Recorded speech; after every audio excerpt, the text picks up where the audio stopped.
What's up, everybody, and welcome back to another episode of Lockdown 23-1. And today, ladies and gentlemen, we're going to be entering the prison walls once again. Traveling to Florence, Colorado, SUPERMAX, all the way to South Carolina's Lee Correctional Facility, two very extremely dangerous prisons. But first, if you enjoy, please do not forget to hit that like, subscribe, notification bell. And if you are new to this channel, we talk about all things prison and crime related. So if this is the kind of tea and scrumpets you've been searching for your whole life, you made it. You made it to the pearly gates. Hit that subscribe button. Larry Hoover, born November 30th, 1950, is an American gang leader, a founder of the Chicago street gang called the Gangster Disciples. Hoover is currently serving 6 life sentences at the ADX Florence prison in Florence, Colorado. His sentences include a 150 to 200 year sentence for a 1973 murder, and in 1997 after a 17-year investigation of a conspiracy, extortion, money laundering, and running a continuing criminal enterprise for leading the gang from state prison.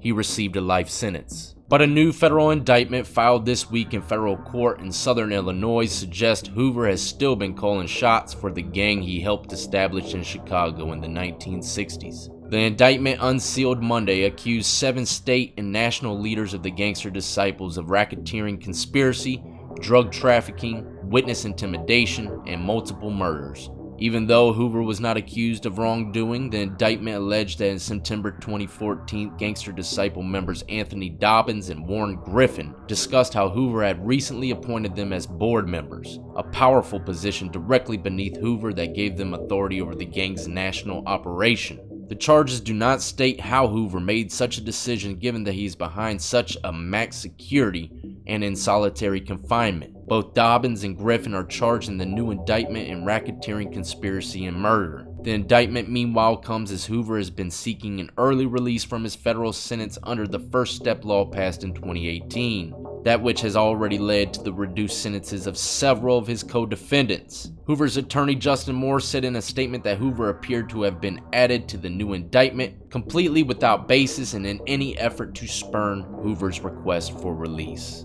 Moore said that there's absolutely no way for inmates at Hoover's prison to communicate anything remotely gang-related to the outside world without the prison knowing about it, let alone give specific orders that would go undetected for years. This is a 70-year-old man in the twilight of his years, who has serious medical complications and is seeking release finally, be with his wife, children, and grandchildren after nearly 50 years of separation, he wrote. To have his name continuously thrown into the affairs of others and to be used as a scapegoat for criminal activity at which has no connection with him has to stop. Now, when I was drinking my coffee this morning, I opened up my phone and this story was at the top of my prison news feed. And it's actually a very important story because this guy is very popular to thousands of people in this country. Now, let me say this before we move forward. From all the articles and information that I read on this story, there's nothing that I've seen saying that he is literally being indicted. But they're pretty much saying that Larry Hoover's still calling shots behind this maximum security prison and appointed these 2 individuals as high-ranking board members in the Gangster Disciple organization, or growth and development as many people call it now. But that's what they're saying, and it's not looking good for him if he's trying to get an early release. Even though he might not be indicted, when it comes time for him to go into the courtroom for his release or fight for his release, you best believe those district attorneys, wherever the case is, and the feds are going to be there fighting against him, saying, look, he's still calling shots from behind these walls, man. He's still committing crimes. There's no way you can allow this individual to leave prison. But what makes this story very interesting to me is those clips I showed you. This prison is so secure. I mean, they got the worst of the worst in this place. Some of the most dangerous people that ever walked the globe are locked up in there. I believe they can't even have contact with the correctional officers. Some of them can't even see freaking sunlight. So how is this damn dude calling shots from behind those walls, man? That's what I'm trying to figure out. Like the attorney said, there's no way in hell that this could happen in the prison not know about it. There's no way. So I'm sure if he does happen to get indicted or goes into the courtroom some way, shape, or form, his lawyer is 100% going to attack it like that. How the hell is he going to be able to do something like this in that cell, man? You built the most securest prison on earth and you're here telling me that this dude's still calling shots? And then that's when the feds say, hold my beer. If the feds happen to indict you, go listen to what I said earlier. They were investigating this dude for 17 years. The feds come prepared, ladies and gentlemen. They come prepared with a full clip of evidence. You know, this brings up a great topic. I'm going to do a video on the individuals who beat federal charges. That's going to be very interesting. Who's beating the feds, ladies and gentlemen? You know, that's a hard thing to do, but it's been done.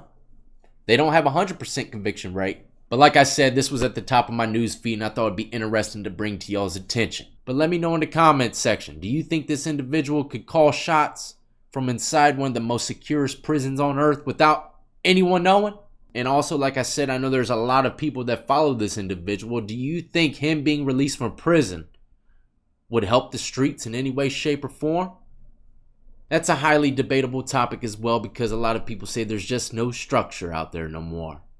Now let's go ahead and jump into the prison called Lee Correctional Institute in South Carolina. Lee Correctional Institution is a high security state prison for men located in Bishopville, South Carolina. On April 15, 2018, 7 inmates were killed in Lee Correctional Prison riot. It was the deadliest U.S. prison riot in the past 25 years. But today we are venturing into Lee Correctional for a common fist fight. An inmate at Lee Correctional Institute died Wednesday because of injuries he got during a common fight. Mr. Anderson, 32, died after a fight, according to Lee County Coroner Larry Logan. The department's Office of Investigations and Intelligence, along with South Carolina Law Enforcement Division, is now investigating. Anderson was serving a 15-year sentence for first-degree burglary, kidnapping, armed robbery, assault and battery of a high and aggravated nature, and criminal conspiracy. You know, the very first person I ever interviewed on this channel was, I believe, he was 17, I think, when it happened. Him and someone else agreed to have a one-on-one fight. They agreed to meet up somewhere and just fight it out. Well, I believe the 17-year-old or 18-year-old, I can't remember his age at the time, the guy that I interviewed, keep in mind, it was the very first interview on this channel. But one punch, and the little dude that probably looked like he weighed $130, man, killed him. One punch. And I told y'all before in previous episodes as well, fighting was just like, recreational sports until I went to prison. Once you see someone's skull get caved in from a punch, you'll never look at fighting the same. So any young bucks out there that might be fighting on a regular basis, you're known for fighting, you're good at fighting, you knock people out. Well, look, your next punch might take someone's life. Be careful, it's happening everywhere, in prison and out in the streets. Shit happens. Freak accidents happen. Everybody should think of themselves like the Karate Kid. You know, you never throw a fist unless you really have to. But just a quick story and a little bit of wisdom coming your way from your host, Mr. Death himself, ladies and gentlemen. I hope you enjoyed. Do not forget to hit that like, subscribe, notification bell if you did. Go check out all the links in the description of the video. Add me up on Twitch, Twitter, Instagram. I'm back home, as you can see, so the gaming's about to commence. Death I Bring 757 on Twitch. Follow, subscribe over there. Go check out my Teespring page for all your Lockdown 23-in-1 merchandise. But as always, ladies and gentlemen, I salute to every last one who's been supporting me since the beginning, and everybody who's just now joining the Lockdown compound. Y'all be easy, be safe, and stay free.